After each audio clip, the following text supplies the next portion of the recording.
You were born small, quiet, and unnoticed, in a village so far from the city that travelers rarely pass through. Your mother labored in the fields with her sleeves tied high and sweat pouring down her face. Your father, when he was around, worked odd jobs, hauling wood, fixing thatched roofs, sometimes vanishing for days when the gambling tables lured him in. There wasn't much food, and warmth came only from shared body heat and firewood stolen from the forest at night. No one spoke of dreams. No one asked what you wanted to be. Your parents never called you useless, but they never called you much at all. When the headman came to your home, tall and confident with silk sleeves and polished shoes, your parents didn't ask questions. They bowed their heads, nodded, and signed the papers with thumbprints stained in ink. You didn't even cry. You just watched the chicken peck at the earth behind the man's boots as you were led away. You rode in an ox cart sitting beside two other children, silent and stunned. The road stretched endlessly, dirt giving way to stone as the scent of the countryside faded into something colder and heavier. The city loomed ahead, not loud or fast, but deeply intimidating. Gates higher than trees, walls broader than rivers. You had never seen so many people in one place. Yet you were invisible among them, just another small pair of feet being led to another large door. The manor was quiet, not because it was empty, but because everyone inside knew their place. No laughter echoed, no babies cried, no one walked quickly or carelessly. You were told not to speak unless spoken to. You bowed when entering a room. You folded your hands just so. Everything had a rule.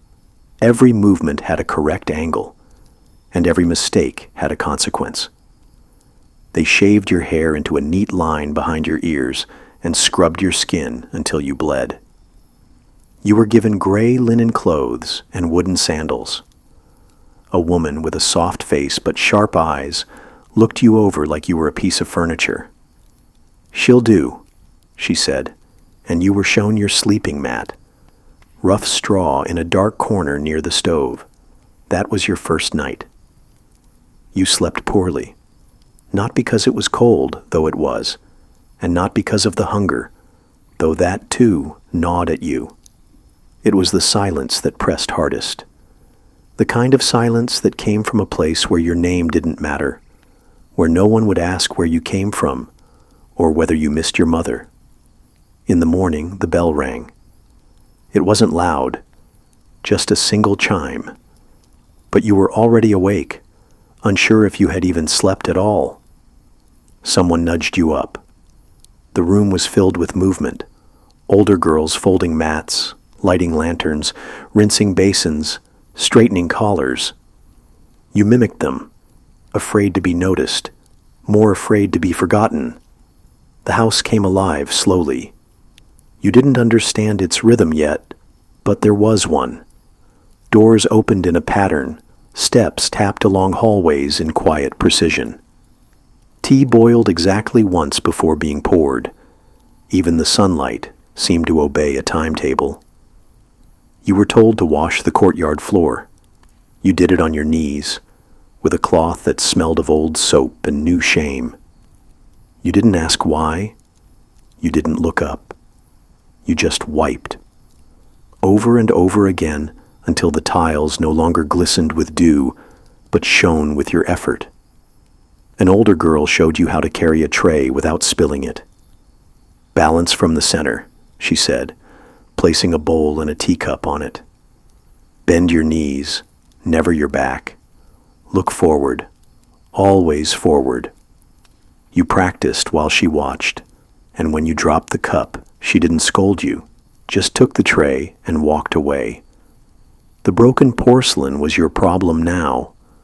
At mealtime, you didn't eat with the family. You didn't even eat with the senior servants. You waited until the kitchen was quiet, then took a small bowl of rice from the bottom of the pot. mixed with scraps of turnip or fish bones. You learned to savor the chewy parts. You chew. Others didn't speak to you often. They weren't unkind, but they were tired. Some had been there for years. One girl had gray hairs at her temples and a permanent bend in her spine. She never smiled. Another girl, maybe just a few years older than you, had a cough that wouldn't go away. She tried to hide it, but at night, when the rest of the house slept, her coughing fit echoed against the stone walls. You missed your village sometimes, not because it was better. There had been hunger there too, but because it was yours. You had known the shape of the trees and the names of the neighbors. You had chased chickens, sat in the dirt, and picked wild garlic in spring. Here, there were no wild things. Nothing grew freely, not even you. The woman in charge of your section, Madame Wren, kept a list, not written, but memorized. She knew every mistake, every face, every task. She rarely raised her voice, but her silence could curdle your blood. If you saw her watching you, you moved faster. If she turned away, you thanked whatever gods you believed in. No one beat you that first week. But you learned to fear the sound of approaching footsteps, leather on stone, sandal against wood. Every noise carried a message. Sometimes it meant you forgot something. Other times, you're about to be punished. You trained your ears before your hands. At night, you lay on your mat and thought of clouds. You imagined yourself floating above the courtyard, over the rooftops, past the wall. The stars looked the same here as they did in the village, and that gave you some comfort. The moon did not judge you. It did not care where you slept or whether you had cried that day. You didn't know if this was your forever, but no one told you otherwise. And in time, you stopped asking. You had begun the quiet life of a servant in ancient China, not with ceremony, not with tragedy, but with obedience. The manor was not just a building, it was a world. Once the heavy doors closed behind you, the outside became distant, irrelevant. The sky above the courtyard was narrow, framed by tiled roofs and stone walls, and the air smelled faintly of ash, oil, and damp wood. You had heard tales in the village of grand houses, with gardens, fish ponds, and silk curtains. And some of it was true, but none of it had prepared you for the quiet, orchestrated tension that clung to every surface inside. Your first full day began in the dark. Long before the sun touched the windows, a bell rang again. One chime, then a pause, then three more. That meant the eastern wing had woken, and the fire in the tea room needed starting. You were assigned to follow an older servant, a girl named Lian, who had been there since she was even younger than you were now. She said little, but what she did say was clipped, tired, and exact. You shadowed her movements, not daring to ask questions. First, you carried a pale wooden bucket to the well at the far corner of the courtyard, its path lit only by paper lanterns. You knelt, lowered the bucket, and pulled, twice. Your fingers ached from the rope burn. Lian didn't wait. She lit the fire with practiced ease, stacked logs, then stirred the pot. The rhythm was mechanical, but her movements were graceful, almost beautiful in their efficiency. You admired her silently. The mistress of the house awoke with the third bell. The air shifted. Footsteps quickened. Voices softened. You followed Lian to the side hall and helped set the tea tray. Porcelain cups, a carved teapot, napkins folded in a flower shape. Lian taught you how to place each item at an exact angle. One wrong turn of a cup, and the mistress might raise an eyebrow. And sometimes that was all it took to bring trouble down upon you. When you finally saw the mistress, It was like seeing a being from another world. She walked slowly, almost gliding, her robe embroidered with peonies and phoenixes. Her hair was pinned with gold, and her hands were soft and still. She didn't look at you. You weren't expected to be seen. You were part of the air, a silent extension of the walls. You had thought you'd be cooking, cleaning, or sweeping. But you quickly learned that most of your time would be spent preparing for the people who did those tasks. You fetched water for the cooks. You cleaned the straw from the stable attendants' mats. You folded aprons for the kitchen girls. You swept the sweeping brushes clean. In a house like this, every role had a role beneath it. In the late morning, you were assigned to help with laundry. That meant pounding cloth with wooden bats until your arms went numb. The soap smelled sharp and burned the skin between your fingers. When you wrung out the garments, your hands stung. Leon told you it was better not to complain. If they hear you grumble, you'll be scrubbing toilets next. You believed her. By midday, the sun filtered through carved wooden panels, casting delicate shadows on the floor.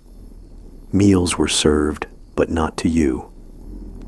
You watched from the corridor as bowls of soup and rice passed by, carried carefully by upper-rank servants with polished shoes and straight backs. You, meanwhile, were sent to the servants' corner, a narrow strip of the back courtyard, where leftover rice was scraped into chipped bowls and eaten squatting on your heels. No one talked during meals. Eating was a privilege. Talking was a distraction. You tried to make each grain of rice last. You chewed slowly, tasting the bitterness of ginger that had burned at the bottom of the pot. Afternoons were quieter, not restful, but less frantic. The master took naps. The younger children studied with tutors. The house exhaled slightly. You were sent to polish door hinges with a cloth, then dust a row of ceramic jars in a dim hallway. Each one was older than you, some older than your village.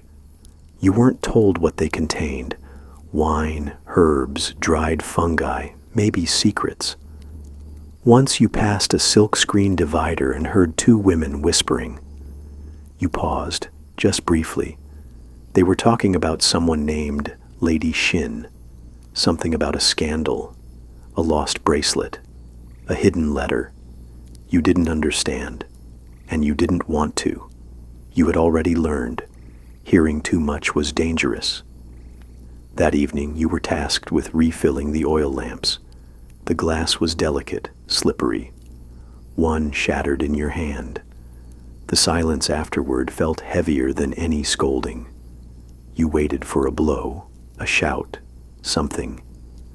But instead, Madame Wren appeared behind you, glanced at the shards, and simply said, "Clean it, now." Her voice was calm. That frightened you more.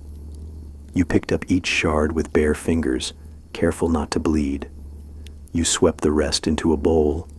The oil stain on the floor took half an hour to scrub out. No one spoke to you for the rest of the night. You lay on your mat that evening with sore shoulders, trembling fingers, and a lump in your throat. You didn't cry. You hadn't cried once since arriving. You didn't know if that was strength or exhaustion. Perhaps they were the same thing now. Outside, the crickets chirped. The wind passed over the courtyard walls and rustled the bamboo quietly. Somewhere in the distance, someone played a bamboo flute. Its soft, mournful sound drifted into your ears and reminded you of something you couldn't name.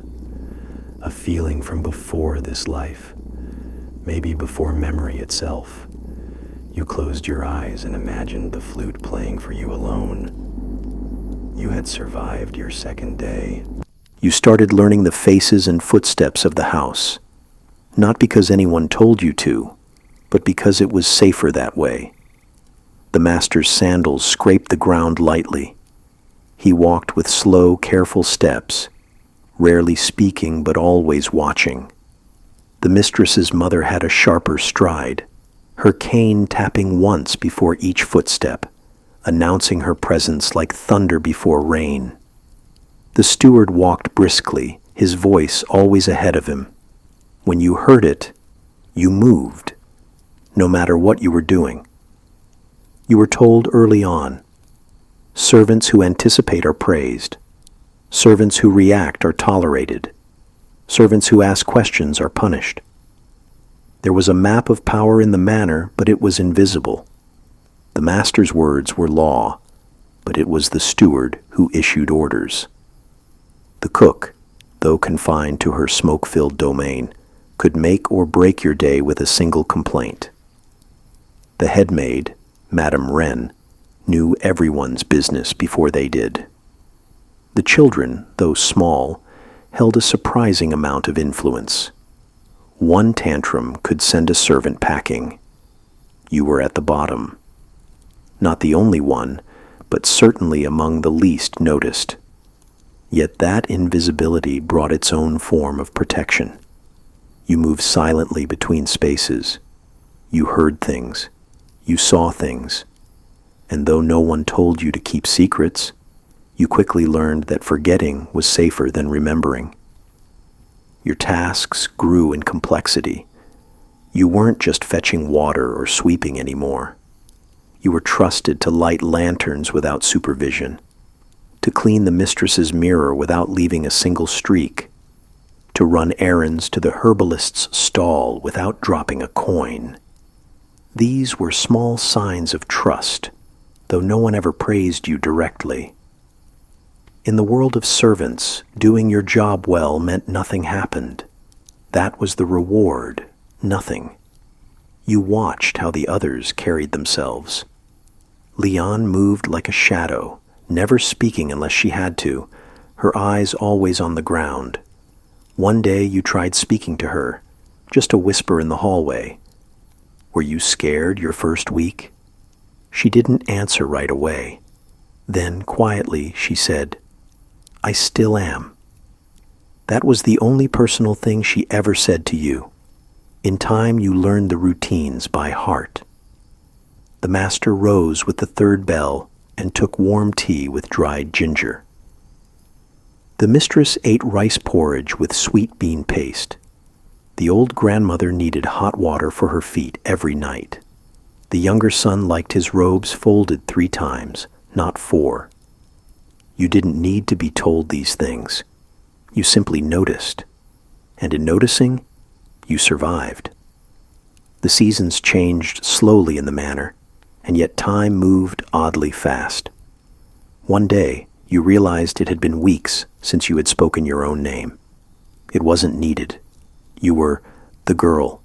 You, or sometimes just a gesture. The only place your name existed now was inside your mind. You longed to hear it spoken. There was a boy among the garden staff named Joe.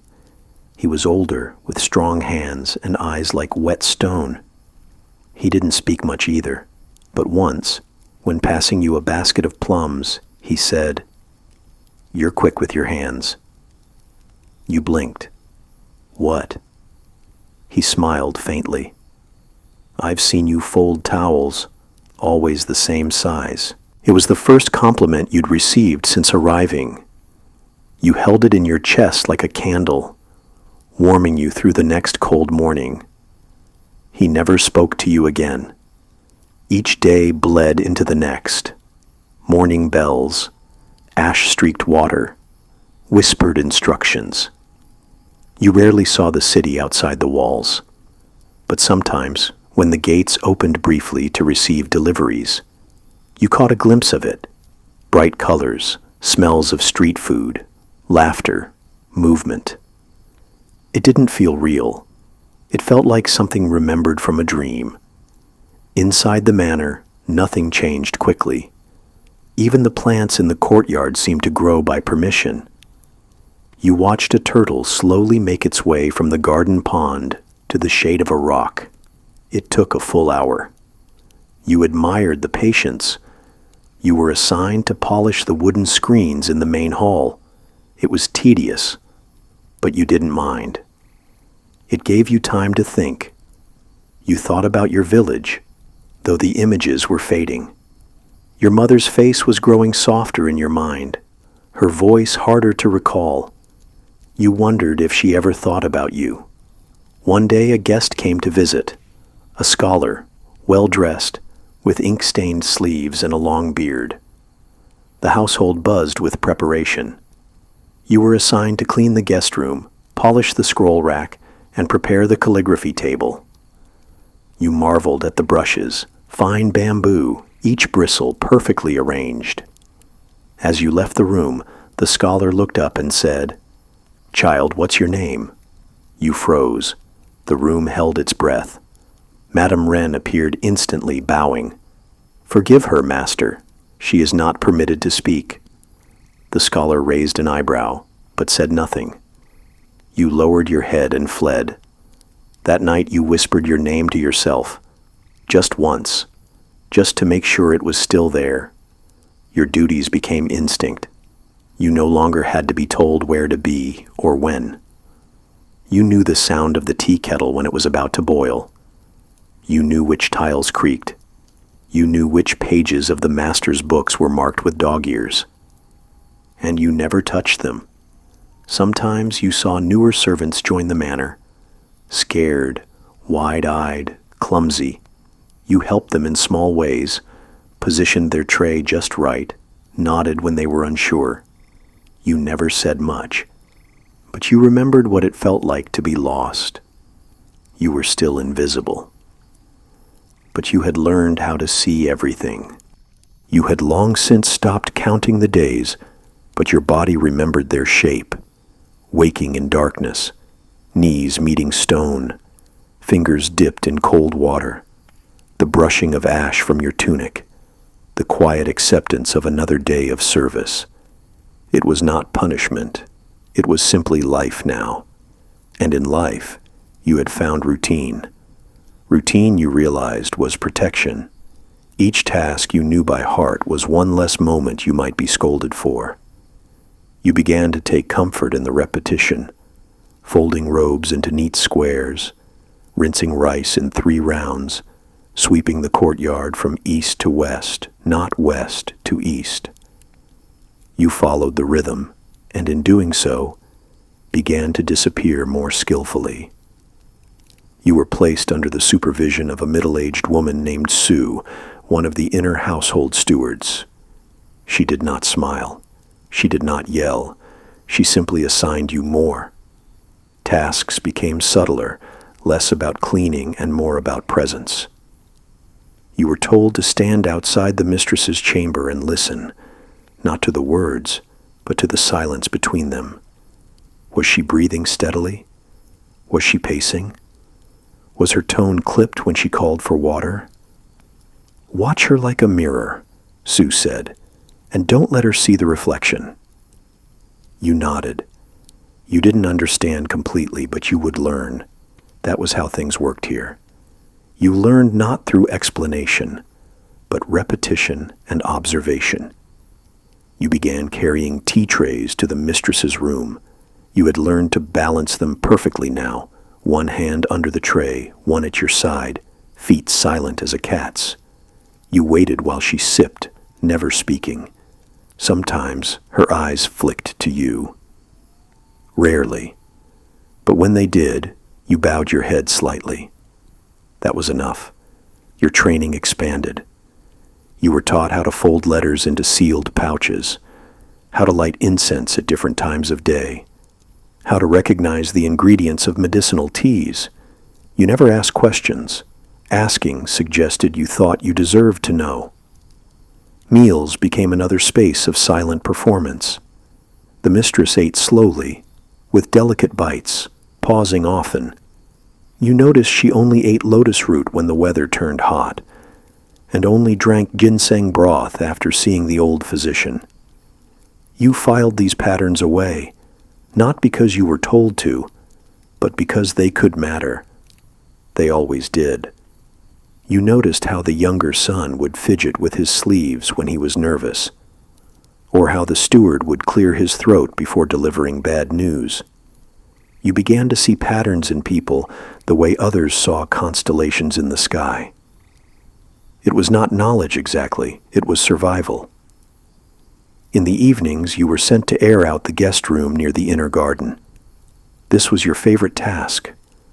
The room was always quiet, with windows that opened onto a tiny pond filled with golden carp. You moved slowly, savoring the softness of light on the water, the way the willow tree's shadow danced on the floorboards. No one ever spoke there. It was the only place in the house where silence felt like peace, not pressure. You began to take comfort in small things, the way the morning light hit the roof tiles, the chirping of sparrows before the second bell, the steam that rose from freshly boiled water. You took pleasure in perfection, not because it made you proud, but because it meant safety. A task done well was a shield. But perfection was hard. It demanded constant attention, constant humility. One mistake could unmake 100 successes. One day you spilled a few drops of tea on the silk floor cushion in the mistress's chamber. You froze. The cushion was pale blue, embroidered with white cranes. The stain spread slowly, a blooming bruise. The mistress looked down. Her gaze lingered. You waited. She said nothing. You backed away, bowed, and left. You expected punishment. A slap, maybe? A demotion? But none came. Instead, you were reassigned to the garden corridor for a week. No explanation. Just an empty corner of the household where you swept and watched ants crawl between paving stones. You did not complain. You learned to be grateful for quiet punishments. One morning, while cleaning the small shrine at the back of the manor, you overheard a prayer. It came from the old grandmother, her voice hoarse and low. She lit incense with trembling fingers and murmured something about illness, about the ancestors, about that poor girl. You wondered who she meant. Perhaps it was you, or perhaps someone before you. You dusted the shrine more carefully that day. Sometimes Madame Wren would pass you in the hallway and say nothing. Other times she would stop, point out a loose thread on your sleeve, or nod toward an uneven crease in a folded napkin. She never raised her voice, but her silence was thick enough to press down on your chest. Still, you began to earn more trust. One day, you were sent to deliver a sealed letter to the physician outside the compound. It was the first time you had been outside the manor walls in months. The air felt strange, wide, too free. The road was loud with carts, merchants shouting, chickens scattering. You kept your head down, delivered the letter, and returned within the hour. No one thanked you. But the next day, Sue handed you a silk hair ribbon to wear with your work tunic. It was plain, but softer than the one you had worn before. That was praise, in its own quiet way. In the servants' quarters, someone whispered that one of the kitchen girls had run away. No one said her name aloud. She simply stopped appearing. Her tasks were reassigned. Her bed was left bare. No one mentioned her again. You thought about that for days. What it would take to leave. What it would mean to disappear. You didn't fantasize about escape, not exactly. But you began to wonder what it would feel like to walk without permission, to run. But the manor was a maze, and you had become one of its quiet pieces. Still, as you dusted a windowsill or carried a folded robe, you let your eyes wander to the sky, and sometimes, just for a breath, you imagined what it might be like to be more than invisible.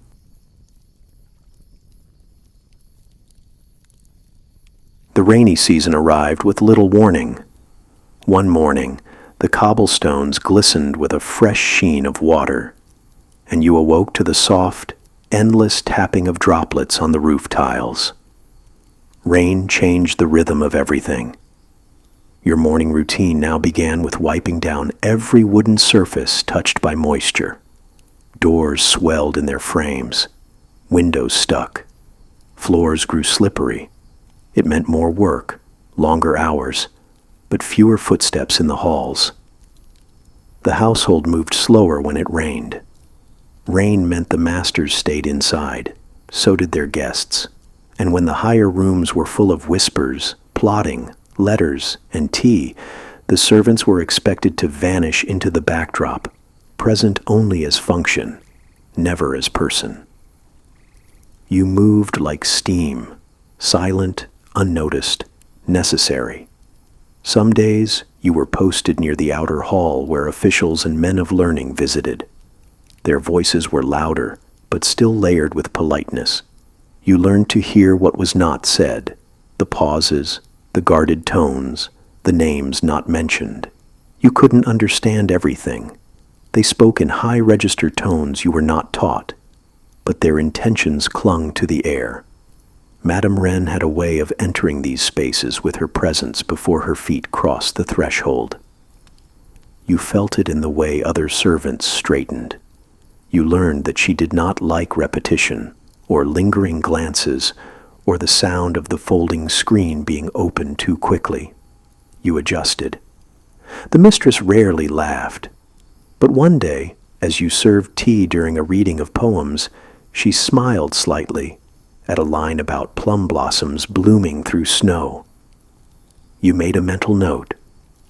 The next time you arranged flowers for her table, you placed a single imperfect branch of plum blossoms in the vase. She didn't say a word, but the next day your breakfast bowl was filled with hot porridge instead of plain rice. These were the currencies of your world: porridge, silence, a better ribbon, the absence of punishment. There were others like you, young, quiet, skilled at listening.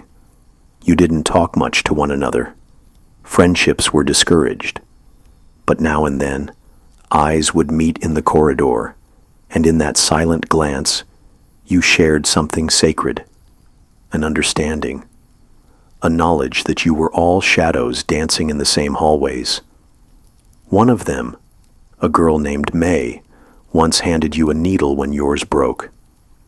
You hadn't asked, she hadn't spoken, but the thread was already knotted and waiting. You nodded. That was enough. During rainstorms, the house creaked and shifted like a living thing. You began to recognize its moods, the way wind curled through the lower passage, the way rain gathered in the corners of the stone basin in the courtyard, the frogs that sang in the evenings, louder now. You were learning the language of place. One afternoon, while airing out the silk robes stored for the elders, you noticed a strange tear near the hem of one garment, not a fray, but a cut, deliberate, hidden. You showed it to Sue. She took it without a word and dismissed you early that evening. You never saw that robe again. From then on, you were asked to accompany Sue more often, never in the open, always at her side in small errands, watching, listening, taking notes without writing. You had become, without meaning to, a trusted eye. You began to understand that the house was not only a place, it was a web.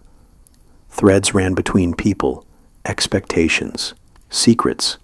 Madame Wren, Sue the steward, the second wife, the absent sons, the letters exchanged under dusk, the gifts passed quietly, the tone of voice that shifted when certain names were mentioned. None of this was spoken aloud, but you knew. You began carrying messages, not official ones never sealed, but verbal instructions, minor corrections, hints passed from one part of the household to another, always vague, always purposeful. The mistress prefers a cooler tea this week. Please inform the kitchen that the elder has requested more fish. The guest in the east room would like incense of a softer scent. You delivered these without expression. You were trusted because you did not interpret. You passed words like a bowl, carefully, without spilling. And then came the night of the thunderstorm. It was fierce, rain like pounding drums, lightning that lit every room for half a breath. The household was restless. You were called from bed to assist the younger mistress, who was sobbing in her chamber. Something about a bad dream, or maybe a letter. No one explained. You helped boil water, light calming incense, adjust the pillows. You handed her a cloth to dry her tears. Her face was younger than you expected up close. She looked frightened, like a girl. When she fell asleep, you sat by her doorway until dawn. Sue found you there and gave a small nod. You returned to your sleeping mat, soaked but unscolded. The next morning, Madame Wren passed you in the hall and paused. "You've grown quiet," she said, eyes briefly meeting yours. "That is good." Then she walked on. It was the first time she had spoken to you directly. That day, your feet felt lighter on the stone paths.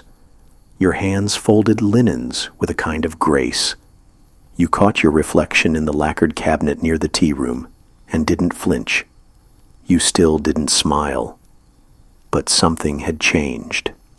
The rain stopped later that week, and the sun returned, warm and slow, and you walked the garden path with a calm you hadn't known you were capable of before. The sunlight returned in full splendor. Golden rays streamed through the latticed windows and warmed the chilled floors. The garden bloomed again, and the moss-covered stone paths began to dry. The house breathed differently in the sunshine, less guarded, more active, yet no less demanding. You returned to your duties with sharper awareness. After the long rains, the walls whispered louder. Messages flowed faster. The rhythms of tea, letters, and guests picked up. And so did your pace. That week, you were assigned to help manage the tea rituals. This was no simple task. Tea in the household was ceremony, mood, hierarchy, and timing all in one. To serve tea poorly was to cause offense. To serve it well, invisibly, was to confirm your worth. The steward taught you how to weigh the leaves precisely, how to measure heat by scent, not steam. You practiced the way to pour from a small height without splashing, the subtle bow when setting down the cup. It was a dance, but one no one applauded. The better you were, the more you disappeared. Sometimes you carried tea to unfamiliar guests, foreign scholars, officials, or quiet men who did not wear the family's colors, but held weight in the way others bowed. You did not speak. You only noticed. Noticed the rings on their fingers, the kind of ink they used, the way their eyes lingered on Madame Wren or avoided her altogether. One day, as you served tea in the side garden pavilion, you overheard the guest murmur something, too soft to catch fully. But the phrase, "jade seal," drifted clearly across the silence. You felt Sue's glance before you saw her. She had been standing behind a bamboo screen, unseen. Her gaze said nothing, but her silence said everything. Later, you were told to take your dinner early and not return to the main rooms until the next morning. These moments taught you how knowledge worked in your world. You were not meant to have it, but you were expected to carry it, like a candle in a paper lantern, delicate, bright, and never to be shaken. That night, you helped close the shutters in the main hall. As you moved past the study, you noticed Madame Wren sitting alone, facing the calligraphy wall. A single candle lit her profile. Her eyes did not move, though you could feel she had noticed you.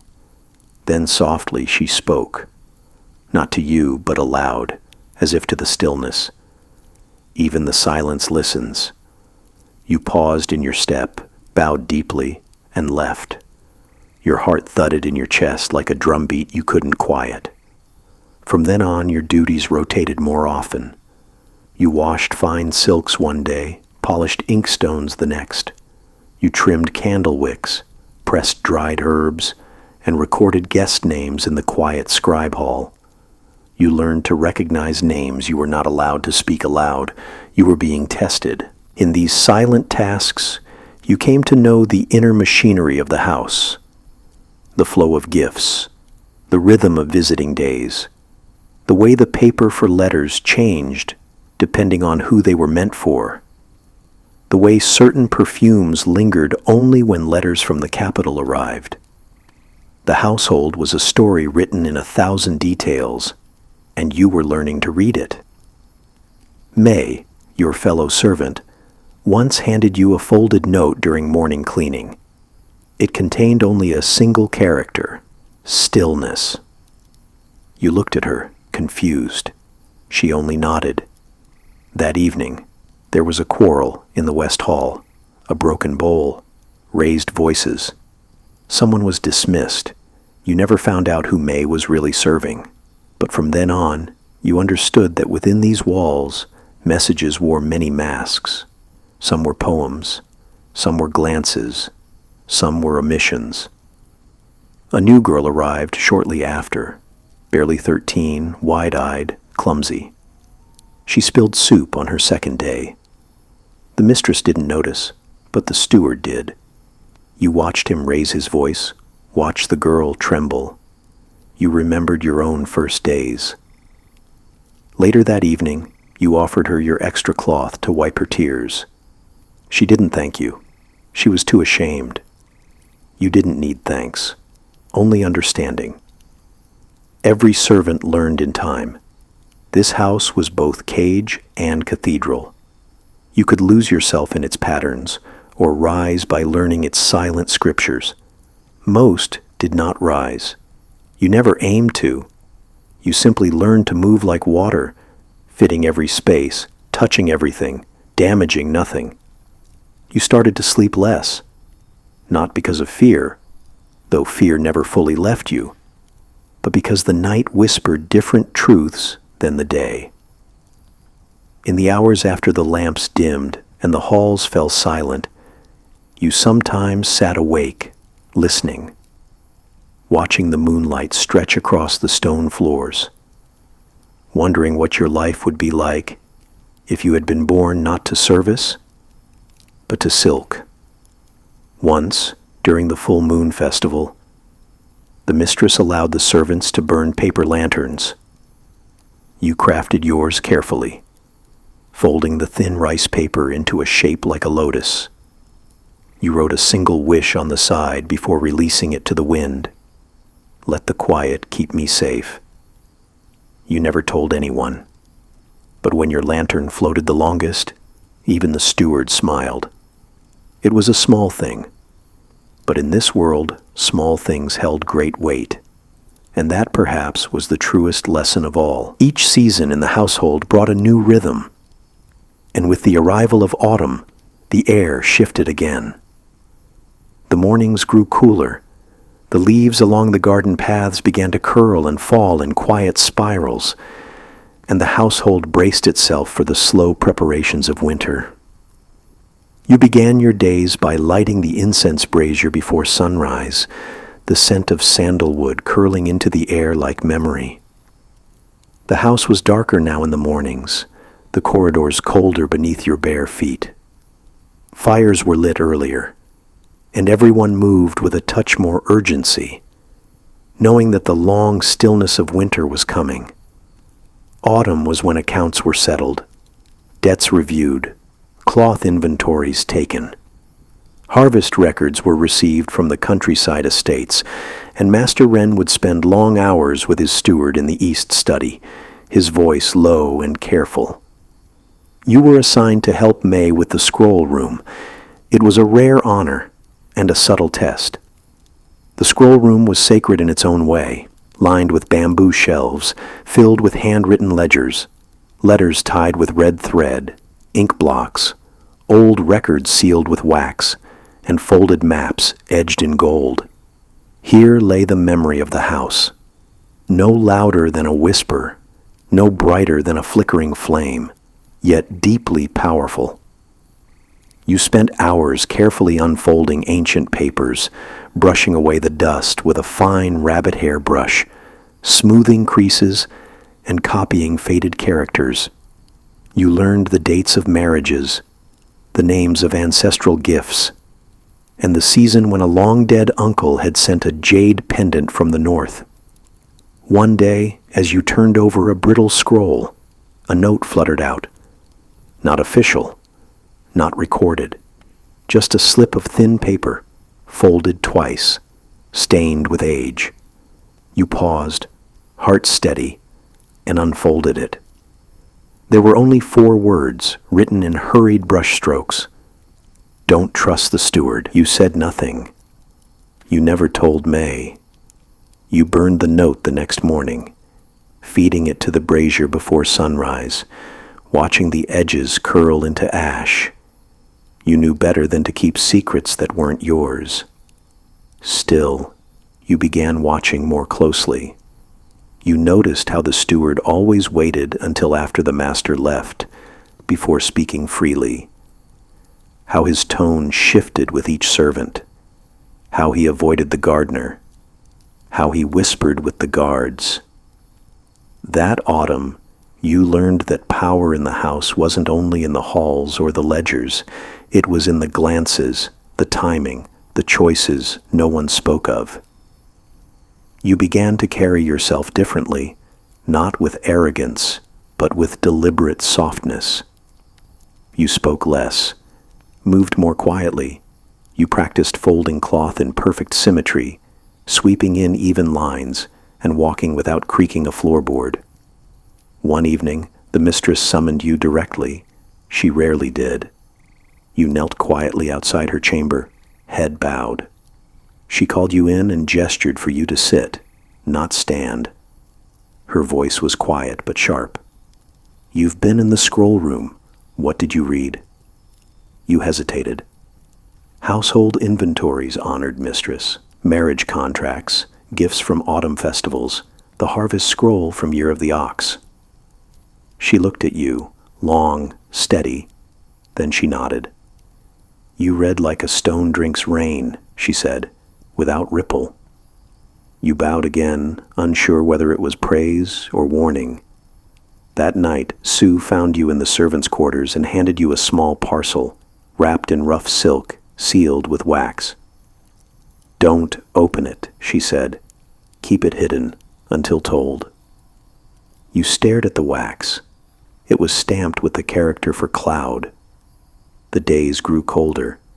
Your hands chapped from washing. The lanterns were lit earlier, and the firewood was counted daily. Servants grumbled softly in the kitchens, and you sensed tension mounting. One evening, as you walked back from the scroll room under a pale, misty moon, you saw May standing in the garden, motionless. She was watching the pond, but her eyes weren't on the water. She didn't notice you, or pretended not to. You slipped quietly past her. Later that night, you opened the parcel in secret. It contained a folded letter, written in a familiar hand, Sue's. It read, "If the steward asks for you after first snow, refuse politely. Do not go anywhere alone. Trust only silence. The mistress knows." You swallowed hard. The next morning, the wind carried the first flurries of snow into the courtyard, and the steward asked for you. You told him you were ill. You bowed deeply. You hid the tremble in your fingers. He smiled too long before walking away. That night, Sue said nothing, but she handed you a clean scarf, black, not gray, a subtle signal among the servants. You tied it without question. Everything had changed, but nothing had been spoken, and that was the way of the house. Winter in the household settled like a hush. The garden, once full of plum blossoms and buzzing insects, now lay still beneath a fine layer of frost. The stone paths were slick and quiet. Every step became careful. Breath steamed from every mouth, hanging briefly in the air before disappearing. Inside, the brazier fires were tended constantly. You could feel the heat on your legs while your hands remained cold. Even in warmth, winter found ways to seep through the corners. The days were slower now. The mistress rarely left her chamber, swaddled in thick robes, her face lit only by lamplight and reflection from polished mirrors. The master wrote letters from morning to dusk, long, unreadable ones sealed with red wax and sent by fast riders southward. The steward moved more quickly, more nervously. You noticed how often he whispered now, how many scrolls vanished from the shelves without record. Sue watched him carefully. May, once precise, now often forgot things, details, names, instructions. You wondered if she was tired or frightened. Then one night, everything tilted. You were called to the master's chambers long after lamps were supposed to be dimmed. The corridor was dark except for a single red lantern glowing like a heartbeat at his door. You bowed, entered, knelt. He didn't look at you at first, just stood at the window, watching the snow fall onto the silent courtyard. Then, without turning, he asked, "Do you remember how many paces from the scroll room to the east garden?" You hesitated, then answered, 43, master." He nodded. "And from the main hall to the servants' gate?" 71. He finally turned. His eyes were shadowed, but not angry, just tired, old. "You walk the house like a spirit," he said. "You know its bones better than many who built it." You didn't reply. He stepped closer.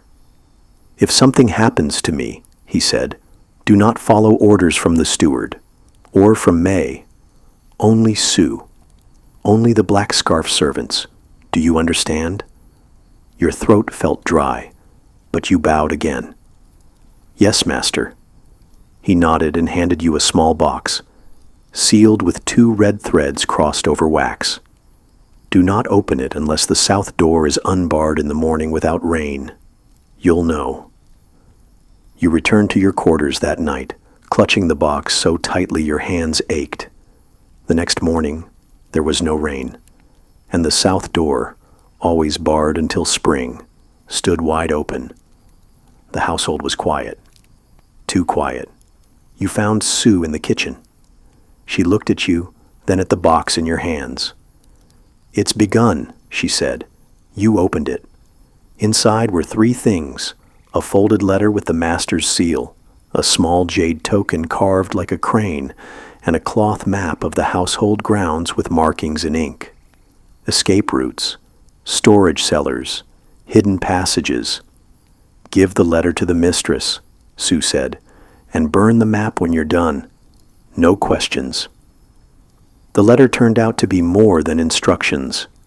It was a full confession, exposing the steward's betrayal, his theft of coin and secrets, his long-concealed allegiance to a rival family seeking to poison the house's legacy from within. The mistress read it silently.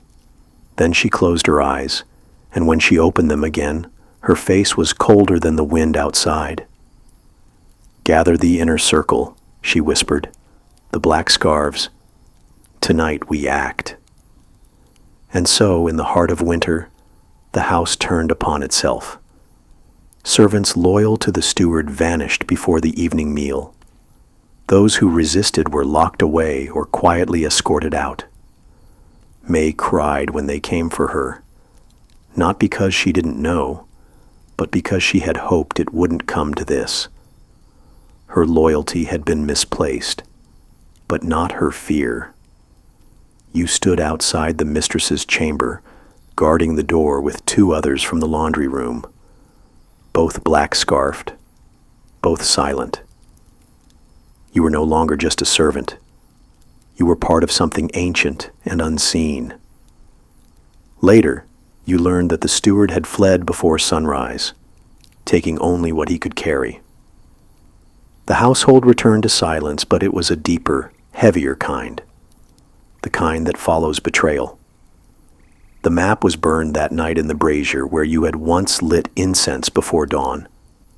The ashes curled just the same, but this time they carried the weight of knowledge that could never be spoken. The mistress never spoke of the letter again. The jade crane was returned to the ancestral altar, placed among offerings without explanation. You still walked the halls in silence, still swept the floors and folded cloth and trimmed candle wicks. But now, servants bowed slightly when you passed, not because of rank, but because they knew what you had done and who had trusted you. Winter lingered long that year, but when the first plum blossoms bloomed again in the garden, you saw them not just as flowers, but as markers of survival, quiet endurance, like yourself. And the house breathed again. "You walk the house like a spirit," he said. "You know its bones better than many who built it." You didn't reply. He stepped closer. "If something happens to me," he said, "do not follow orders from the steward, or from May, only Sue, only the black scarf servants. Do you understand?" Your throat felt dry, but you bowed again. "Yes, master." He nodded and handed you a small box, sealed with 2 red threads crossed over wax. "Do not open it unless the south door is unbarred in the morning without rain. You'll know." You returned to your quarters that night, clutching the box so tightly your hands ached. The next morning, there was no rain, and the south door, always barred until spring, stood wide open. The household was quiet, too quiet. You found Sue in the kitchen. She looked at you, then at the box in your hands. "It's begun," she said. You opened it. Inside were 3 things: a folded letter with the master's seal, a small jade token carved like a crane, and a cloth map of the household grounds with markings in ink. Escape routes, storage cellars, hidden passages. "Give the letter to the mistress," Sue said, "and burn the map when you're done. No questions." The letter turned out to be more than instructions. It was a full confession, exposing the steward's betrayal, his theft of coin and secrets, his long-concealed allegiance to a rival family seeking to poison the house's legacy from within. The mistress read it silently. Then she closed her eyes, and when she opened them again, her face was colder than the wind outside. "Gather the inner circle," she whispered. "The black scarves. Tonight, we act." And so, in the heart of winter, the house turned upon itself. Servants loyal to the steward vanished before the evening meal. Those who resisted were locked away or quietly escorted out. May cried when they came for her, not because she didn't know, but because she had hoped it wouldn't come to this. Her loyalty had been misplaced, but not her fear. You stood outside the mistress's chamber, guarding the door with 2 others from the laundry room, both black-scarfed, both silent. You were no longer just a servant. You were part of something ancient and unseen. Later, you learned that the steward had fled before sunrise, taking only what he could carry. The household returned to silence, but it was a deeper, heavier kind, the kind that follows betrayal. The map was burned that night in the brazier where you had once lit incense before dawn. The ashes curled just the same, but this time they carried the weight of knowledge that could never be spoken. The mistress never spoke of the letter again. The jade crane was returned to the ancestral altar, placed among offerings without explanation. You still walked the halls in silence, still swept the floors and folded cloth and trimmed candle wicks. But now, servants bowed slightly when you passed, not because of rank, but because they knew what you had done and who had trusted you. Winter lingered long that year, but when the first plum blossoms bloomed again in the garden, you saw them not just as flowers, but as markers of survival. Quiet endurance, like yourself. And the house breathed again. Spring returned slowly, as if the land wasn't quite ready to thaw. The garden cracked open one bud at a time, and the koi in the pond moved with hesitant flicks, uncertain the world above had softened. Life resumed, but not quite as it had before. You had changed, though outwardly little was different. You still wore the same linen tunic, still rose before the sun, still folded the master's outer robes with the same smooth care, but within the house, unspoken knowledge flowed beneath every gesture. The household was watching, always watching now, and you, once invisible, had become a quiet axis around which certain things turned. The mistress spoke more often now, not to give orders, but to ask. She would ask how the light fell in the west corridor, if any of the younger servants seemed troubled, whether the tea in the kitchen tasted of iron, or if the firewood crackled strangely. She trusted you, not for answers, but for observation. You had become her eyes when she could not leave her quarters. Once you were summoned to her private garden, a place usually reserved for only the most inner of circles. You bowed low upon entry. "Walk with me," she said simply. The path wound through patches of green and stone, dotted with old bonsai trees and single blooms of orchid. She walked slowly, in silence. Then she said, "You saw everything that night, didn't you? You kept your eyes on the ground." "I saw what I was meant to." She nodded as if pleased. "Good. The house must not forget, but it must also not speak. You understand?" You nodded. As spring lengthened, the rhythm of the house returned, but not the innocence. Nothing had truly broken, but something had hardened. Lessons, once theoretical, were now lived, and among those lessons was this: even the smallest servant could alter the current of a dynasty. Sue, ever silent, now held a permanent seat at the household table. She said little, but her presence was a warning, a symbol that those who kept watch in the shadows also held power. New servants arrived in early summer, young ones with bright eyes and hopeful hearts. They didn't know what had happened. To them, the house was simply a place of discipline and routine, where kindness came in quiet acts and sharp words served as guidance. You were tasked with training some of them. The first time you gave orders, your voice surprised even yourself. It was calm, firm, and final. A girl named Rin flinched when you told her to redo the polishing on the lacquered doors. She looked like she might cry. You sighed, then said gently, "Let me show you." Together you knelt, hands on cloth, and as you demonstrated the careful circular motion, you realized something else had shifted in you.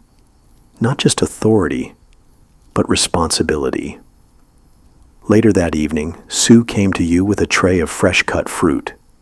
She placed it before you without ceremony and said, "You're beginning to sound like him." You looked up. "The master?" She nodded. "That's not bad, but don't forget who you are." "I haven't," you said. "I just understand who I need to be." She gave a rare smile and left you in the quiet. One night, during the Dragon Boat Festival, the household gathered in the courtyard.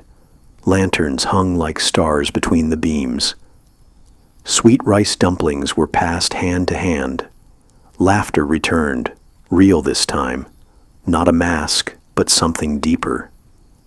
Even the mistress smiled as she watched from the balcony. You stood beside Sue, hands behind your back, watching the new girl Rin as she tried to light a paper lantern. She struggled, but refused help. When it finally floated up into the dark sky, she let out a triumphant gasp. "She'll do well," you murmured. Sue nodded beside you, because she watches, like you did. You looked up at the lanterns lifting into the black. So many lights, so many stories. But this one, your story, was not over. And you realized something. You weren't just surviving the household anymore. You were shaping it. Not loudly, not with speeches or commands, but with every small decision, every quiet truth held in place, every act of integrity repeated across the rhythm of seasons. You had become more than a servant. You were now part of the house's memory. And memory is power. Summer deepened, and with it came a slower, heavier rhythm to the household. The heat pressed down like a weighted curtain, making everything feel still, even time. The tiled corridors baked under the sun, and the silk robes clung to your skin as you moved between rooms. The scent of plum wine and sandalwood drifted constantly in the air. Tasks became more deliberate. There was no rushing under the summer sun. Even the noble family retired to shaded alcoves and fan-cooled chambers during the hottest hours. For servants like you, this was a season of maintenance, repairing doors swollen by humidity, polishing jade figurines that gathered a fine layer of sweat dust, and ensuring the ice blocks imported from the mountains didn't melt before they reached the master's tea. One of your new duties was attending to the master's personal library, a long, rectangular room lined with bamboo scrolls, bound texts, and maps painted by hand. It was a sanctuary where the master occasionally retreated for silence, study, or contemplation. You weren't permitted to speak while in there unless asked, and yet it was within those walls that you felt most at peace. You learned quickly how to read the master's moods by the way he handled the books. If he touched the calligraphy brushes, he was calm. If he paced between the window and the map table, he was troubled. And when he stared too long at the tapestry of the Yellow River, hands behind his back, it meant change was coming. One afternoon, as you dusted the shelves in silence, he spoke without turning. "Do you think the house runs well, boy?" You didn't answer immediately. "I think it runs as it's meant to," you said carefully. He turned and gave you a long, unreadable look. "You're careful with words," he said. "That's good." He turned back to the tapestry. "My father used to say, a servant who speaks too much wants to be noticed. A servant who speaks too little hears nothing. And the one who knows when to speak rules from the shadows." You nodded. He continued, "If I asked you to lead others, would you?" It wasn't a question you were prepared for, but your body answered before your mind could. "Yes." The master nodded once. No smile, no praise, just acceptance. "You may begin by keeping the servant logs. Record their mistakes, their merits, and their moods. Start tonight."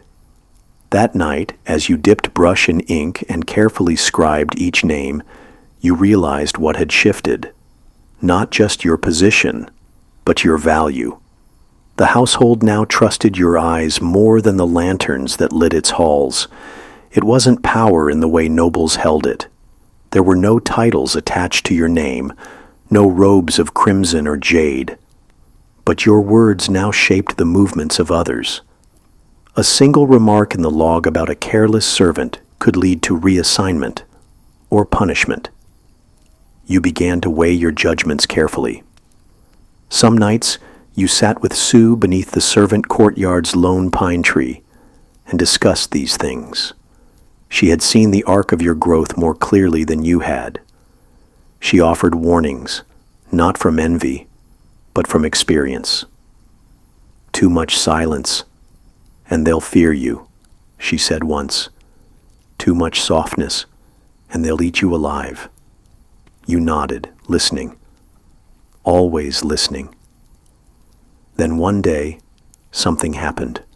A visiting official, an arrogant man with too many rings and too little respect, arrived with his entourage. The household buzzed with preparation. Every bowl had to be spotless, every mat perfectly placed. You were put in charge of the guest wing. The man complained about the bedding, insulted the food, and made quiet jabs at the master's policies. You didn't react. You couldn't. But then you overheard him berating Rin, calling her slow and unfit to serve nobility. She was on the verge of tears. You stepped forward, quietly, respectfully, but firmly. "My lord," you said, "perhaps the heat has worn your patience. She is new. Allow me to serve instead." The official narrowed his eyes. "And who are you to correct me, boy?" You bowed. "No one important, my lord, but I am responsible." Later that evening, the master summoned you.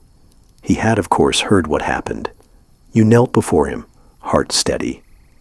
You defended a servant in front of a guest. "Yes, master." That was bold. "Yes, master." He studied you, then leaned back. "I would rather boldness than cowardice. Next time, choose your moment more carefully." You bowed again. "Yes, master." But he didn't reprimand you. He didn't demote you. In fact, the very next day, a written scroll came down from the mistress herself. You are now chief steward of the outer servants. The scroll bore her seal.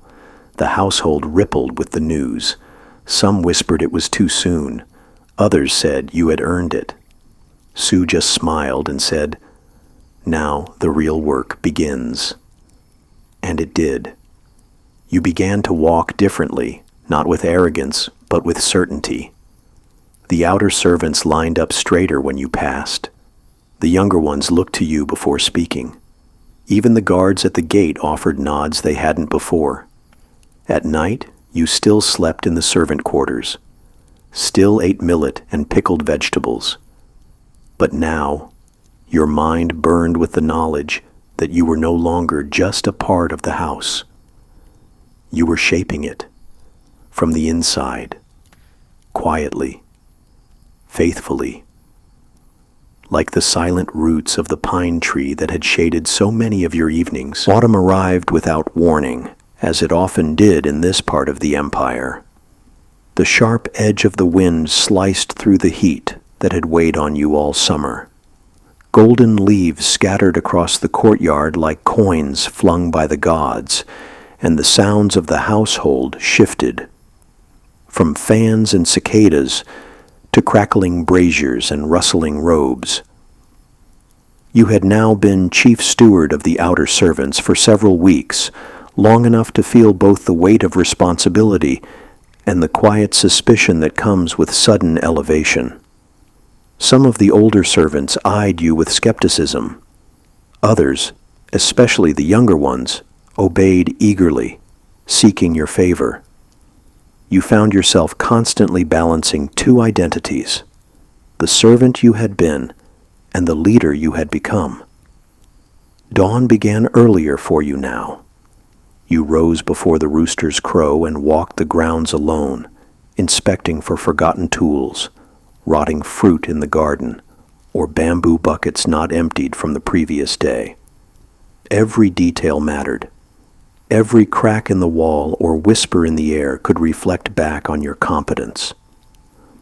You reported to the head steward of the inner hall weekly, an old, wiry man named Gao, with fingers like dry branches and a memory sharper than any blade.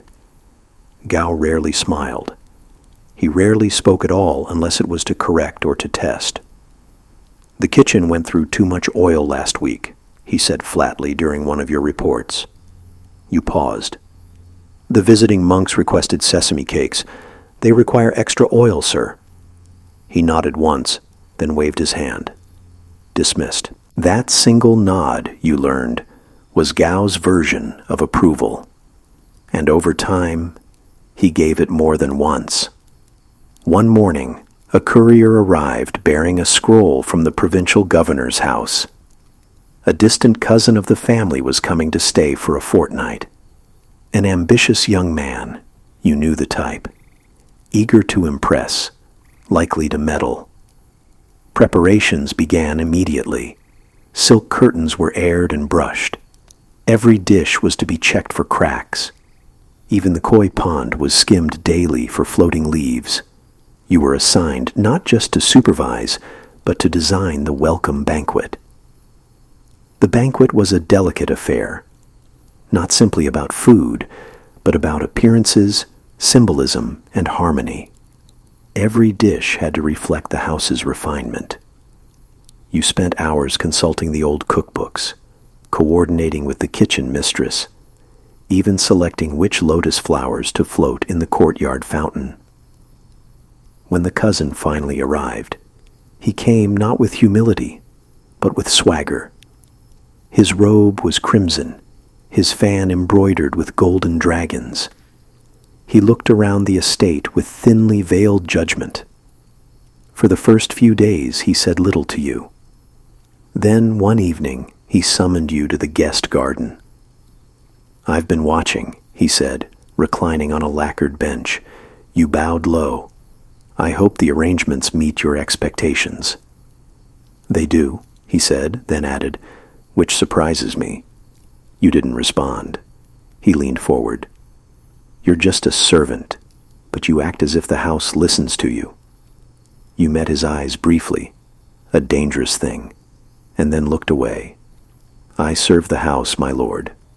Nothing more." He studied you. "You have potential, but you need to remember your place." That night, you sat beneath the pine tree again, knees drawn up, robe loose in the breeze. Sue joined you quietly. "I heard he summoned you," she said. You nodded. She handed you a small rice cake wrapped in cloth. "Don't let him push you off balance." You smiled faintly. "He's nobility," she replied. "So are termites in a palace wall. Doesn't mean they belong there." The next morning the cousin made a mistake. He slapped a young stable boy for not bringing his horse fast enough. The boy fell into a water trough and emerged shivering, humiliated. Word spread like fire. You went straight to the head steward, then to the mistress herself. With measured words, you reported the incident, not with anger, but with fact. To your surprise, the mistress called for the cousin that evening. You weren't present, but the effect was immediate. The next day, he apologized. Not to the boy, but to the house, through a gift of silk for every servant. You realized then the depth of the mistress's power, and the subtle way she allowed you to become its extension. In private, Gao offered a single comment. You used your words well, and that was enough. Autumn deepened, and with it came festivals. The Mid-Autumn Moon Festival was the most anticipated. Lanterns were lit across the estate, and mooncakes passed between hands like blessings. You oversaw the construction of a temporary stage for traveling performers, ensuring they were fed and rested. That night, after the guests had gone to sleep, and the courtyard was bathed in soft moonlight, you lingered alone under the paper lanterns. You weren't a noble. You had no surname that mattered, no inheritance, no title. And yet, in this small corner of the empire, your decisions shaped lives. Your voice could move people. Your presence brought order. From the shadows, you had built something more enduring than gold or jade, respect. And in ancient China, that was rarer than moonlight on still water. Winter's breath began to creep into the estate, slow but certain, frosting the eaves with morning white and turning water buckets into shallow bowls of ice by sunrise. The chilled air brought silence, fewer birds, fewer footsteps, and the servants began moving more deliberately, conserving energy in every task. With the cold came a shift in responsibilities. Your mornings now began with checking firewood reserves, ensuring that the indoor stoves were properly fed, and that older servants or young children among the staff had warm blankets. The estate's outer layers, from kitchens to storehouses, had to be prepared for snow and frost. It was a time of hibernation, but also of vigilance. Winter was when things broke. Cracked walls, weakened joints, splintered floors, they all revealed themselves when the cold stiffened everything. You found yourself organizing maintenance crews, coordinating carpenters and masons, and tracking supplies of dried vegetables and rice. It was also the time when illnesses crept in. Coughs echoed in the servants' quarters. Some whispered about bad omens or the displeasure of ancestral spirits, but you knew it was cold and fatigue. Still, you honored tradition. Incense burned at the family altar, and paper offerings were made to the household gods. Then came the incident with the kitchen servant, May. She had been coughing for days, but still came to work, stubborn, quiet, and eager to please. One morning, she collapsed while carrying a tray of steaming buns. You were the first to reach her. You wrapped her in a blanket, carried her to the servants' infirmary, and sat by her as the healer examined her. The prognosis was clear. Lung sickness, made worse by overwork. The head cook wanted her dismissed, afraid of contagion. But you appealed to the mistress, quietly, calmly. She listened, and she agreed to let May stay and recover, isolated but cared for.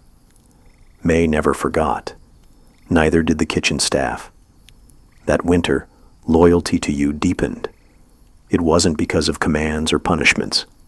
It was because you had shown yourself as one of them, still a servant, despite your new title. New Year preparations began even before the last frost. The estate underwent its largest transformation. Cleaning rituals, altar blessings, the hanging of crimson banners bearing characters for prosperity and peace. You oversaw everything. At the mistress's instruction, you were even given the honor of directing the lantern placement, a symbolic gesture indicating trust. Lanterns represented guidance, and by placing them, you were symbolically guiding the household into the new year. But trust, you knew, was always fragile.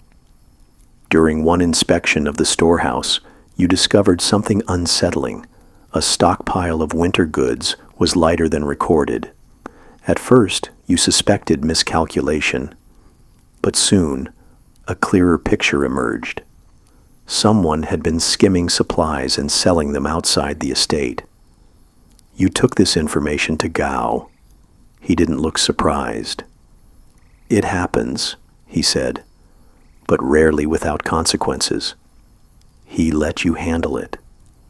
The culprit turned out to be a mid-level servant in charge of grain distribution. A man who had once shown you kindness when you first arrived.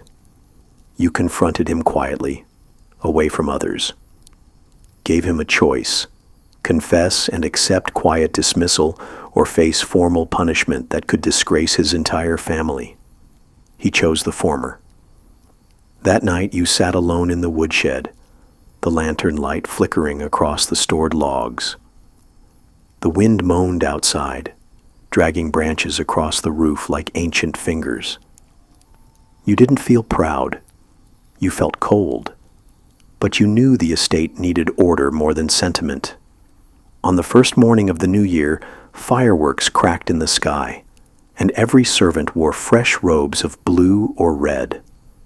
The mistress gave each household member a red envelope with a few coins, a gesture both ceremonial and kind. She handed yours personally. "You've made my house strong," she said. You bowed, hands trembling not from the cold, but from the weight of those words. Later that evening, As the sun dipped below the hills and the sky turned to velvet, you climbed the narrow stair to the western tower. From there, you could see the entire estate, lanterns glowing like fireflies, smoke rising gently from kitchen chimneys, the gardens quiet and silvered with frost.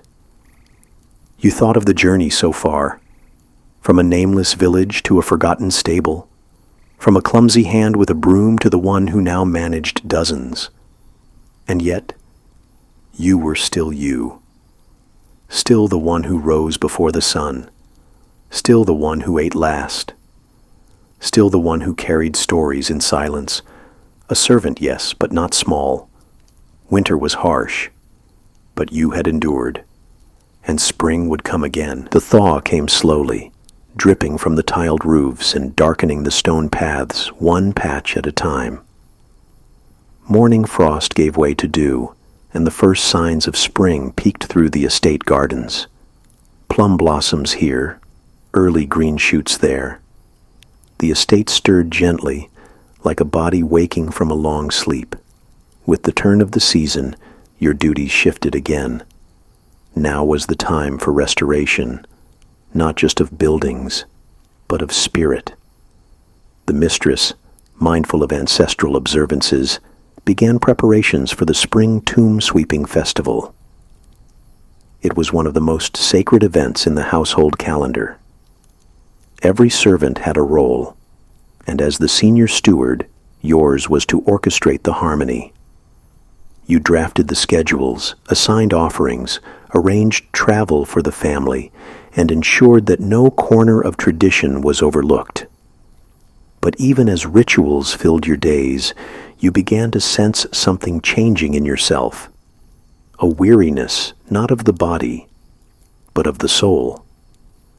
The walls you had memorized, the patterns of work that once challenged you, now felt repetitive. You began wondering about life beyond the estate. Yet duty had no room for wandering thoughts. One morning, as the household bustled with preparations, the mistress called you privately. Her tone was neither warm nor cold, but distant, thoughtful. She handed you a letter sealed with her personal crest. "It's from my cousin," she said. "He oversees an imperial posting house near Luoyang. They need someone competent." Your heart thudded in your chest. "This is not a dismissal," she continued. "You've served me faithfully, but you're ready for something larger, and I would not hold back anyone who's earned their own path." It was a kindness greater than gold. To be recommended by a noblewoman, to be sent into the empire with honor, it was a mark few servants ever achieved. Your name would carry weight in places where titles meant everything, but it also meant leaving. You stood there in silence, unsure whether to bow or speak or smile. In the end, you simply took the letter with both hands and said, "I am grateful, mistress. I will not fail your name." That night, you sat in your quarters and looked around. The room was modest. A narrow bed, a shelf of scrolls, a single cracked bowl from your early days still on the windowsill. Yet, it had become home. You could still hear May's soft snoring down the hall, the rhythmic clatter of the laundry crew folding linens late into the evening, the distant thump of kitchen doors swinging open and shut. This place had become a map of your life, each corridor a memory, each face a chapter. But you knew it was time. In the days that followed, you began transferring your knowledge, records, schedules, staff habits, even your quiet signals for dealing with disputes or illnesses. You trained a younger steward named Lin, a quiet boy with sharp eyes who reminded you of your younger self. To him, you handed your ledgers, your keys, your trust. On your last day, you woke early, earlier than ever before, and walked the estate one final time. You knelt at the servant's shrine and lit incense, thanking the household gods for their watchfulness. You bowed to the ancestor tablets in the main hall. You paused at the old stable, where you'd once spilled rice and cried so long ago. Finally, you stood before the mistress. She looked at you for a long moment, then said, "I trust you will remember who you are, no matter where you serve." And with that, you left. The road from the estate was lined with wildflowers just beginning to bloom. You carried only a small bundle of clothing, a few scrolls, and the letter bearing her seal. The empire stretched wide before you, rivers, cities, travelers, secrets, and storms. But you were not afraid, because once you had been a nameless servant in a vast, unforgiving house, and you had not only survived, you had risen. And now, with the sun behind you and the road beneath your feet, you began again. The road to Luoyang was long and unfamiliar, but your stride was steady. Each day on the journey, you remembered the words of the mistress and the subtle weight of the letter sealed with her crest. It was your passport to a new life, one that could never have been imagined when you first stepped into that great house as a trembling child. The innkeepers along the imperial road greeted you with respectful bows once they saw the seal. You were no longer just another traveler. You were someone with an introduction, with purpose, with standing. That changed everything. For the first time, others called you Sir. At night, by the firelight in quiet inns or beneath stars when no roof could be found, you thought back. The memories were vivid, sometimes sharp, sometimes like mist. You remembered your first scolding, your first winter, your first friend, your first betrayal. You remembered the sound of silk rustling as the ladies of the house passed, never acknowledging you. You remembered bruised knuckles, whispered secrets, the quiet ache of dreams deferred. But you also remembered kindness, rare but unforgettable. You remembered May sneaking you dried persimmons during New Year. You remembered the steward who showed you how to fold robes just right. You remembered the tiny child of the master who once said, "I want to be like you," not realizing the irony. And of course, you remembered the mistress, the one who could have kept you in chains of loyalty, but instead chose to set you free. By the time you reached Luoyang, the northern hills were bursting with color. Farmers worked their terraces like paintbrushes on the land. Monks chanted from high mountain halls. The imperial post house loomed large at the city's edge, red walls, golden tiles, the clang of guards at the gate. You handed the letter to the gate official, who read it, glanced at your face, and then motioned you in without hesitation.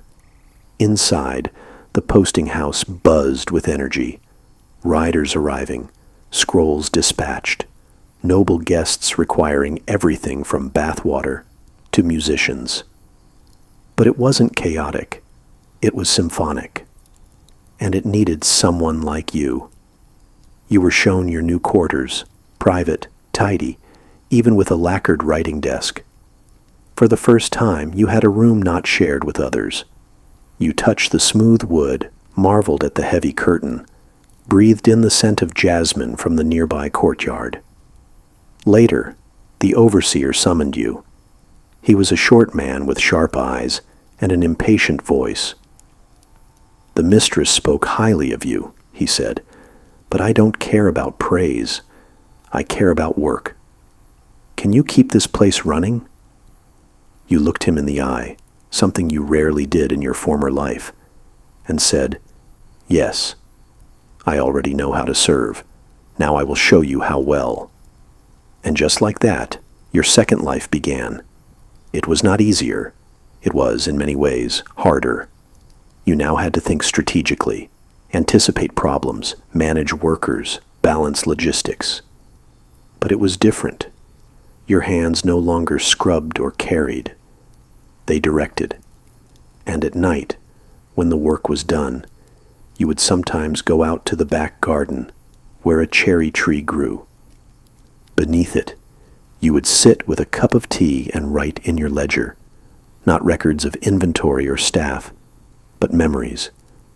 You began chronicling your life, carefully, quietly. You did not embellish or complain. You simply recorded the faces you remembered, the words that shaped you, the rules that crushed you, the acts of silent resistance, like stealing 5 seconds to watch the sky, or letting a single tear fall before anyone could see. One evening, as twilight turned the sky soft violet, a young girl brought you a message. She was part of the servant staff, and no older than you were when you first began. She handed the message with 2 hands and bowed. Before she could leave, you asked her name. "Licia," she said nervously. "Thank you, Licia," you replied. "That was well done." She smiled, shyly but genuinely. Then she left. You saw yourself in her, the way she hesitated before speaking, the way her eyes flicked toward your face to check for approval. And in that moment, you realized the quiet power you now held, not to command, but to uplift, to give what had so rarely been given to you. You could offer dignity. You could offer patience.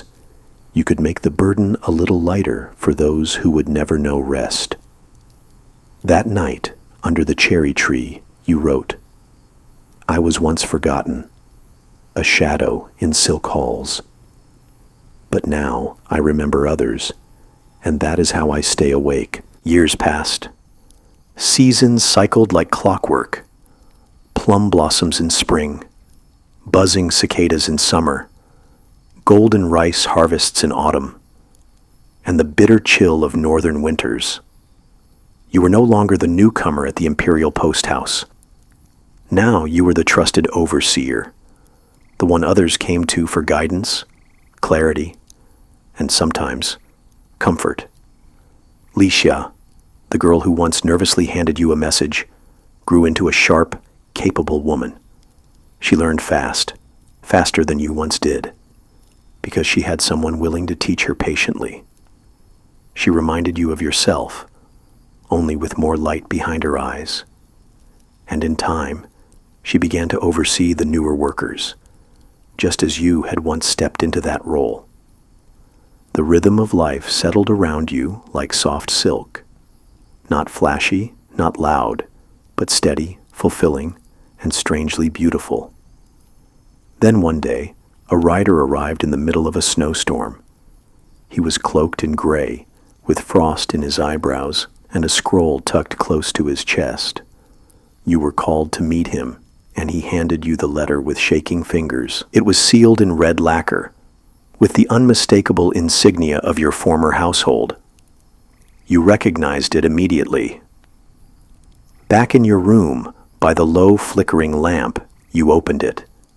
It was from the eldest daughter, the one who had always walked quietly behind her mother, observing, absorbing. She was now the mistress of the house. The letter was long, written in careful strokes. "My mother has passed." She spoke your name before her final breath. She said, "He served with grace. I wish him peace. I thought you should know." You sat in silence for a long time. Grief didn't come like a wave. It came like a breeze, cool and gentle, stirring up memories long folded away. You remembered the sound of her silk slippers, the look in her eyes when she first decided to trust you, the moment she gave you the letter that changed everything. You owed her nothing anymore, but you owed her your respect. A month later, you took leave and returned to that old estate, not as a servant, but as a guest. The house had changed. Some halls were abandoned. The garden was overgrown, but the bones of it remained. The same twisted pine tree, the same painted lanterns by the gates. You were received kindly. The daughter bowed to you, not as a superior to an inferior, but as one soul honoring another. After the funeral rites were done, you visited the servants' quarters. Many had gone. A few remained. One, an old friend from your early years, recognized you immediately. "You haven't aged a day," he said with a grin. You laughed, a real, deep laugh. "Liar," you said. "I've aged twice." Before you left, you walked alone through the garden. The plum trees were just beginning to bud. You paused by the stone bench where you once sat, sore and exhausted, dreaming of escape. Now you sat again. Only this time, you didn't want to escape. You just wanted to remember. You closed your eyes. You listened to the wind in the branches. You let yourself feel, not the pain, but the passage. And then, quietly, you said goodbye. Back in Luoyang, life continued. The post house bustled. Li Xia began to run entire operations in your stead. One day, she came to you and said, "I've been offered a position at the Southern Station. It's a promotion. I wanted your blessing." You gave it freely. You told her, "Serve with grace, then teach others how." And she did. That night, under the cherry tree, you opened your old ledger, the one filled with memories. You added a final line. "I was born into servitude, but I chose how I would serve, and in doing so, I became free." You closed the book. The candlelight flickered. Outside, the wind blew soft and warm. And for the first time in many years, you laid your head down not with the heaviness of duty, but with the quiet weight of a life fully lived. And now, you rest. The story you've just traveled through, it wasn't only about ancient China. It wasn't just about dynasties or households or service. It was about something deeper, something timeless. It was about finding meaning, even when your place feels small.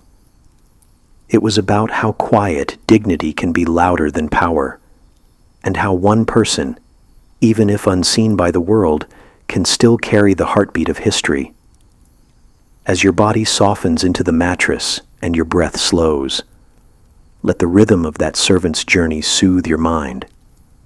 From the endless chores in cold stone corridors, to the warmth of plum blossoms and laughter, to the hush of final goodbyes.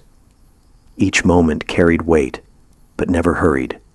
Life was slow then, and now, so are you. Let your thoughts drift gently. You don't need to hold on to every detail. They'll settle in your dreams. Just know that even the smallest lives, the ones history forgets, can be full of courage, grace, and quiet transformation. You've heard their story. Now let your own story rest. The candle has gone out.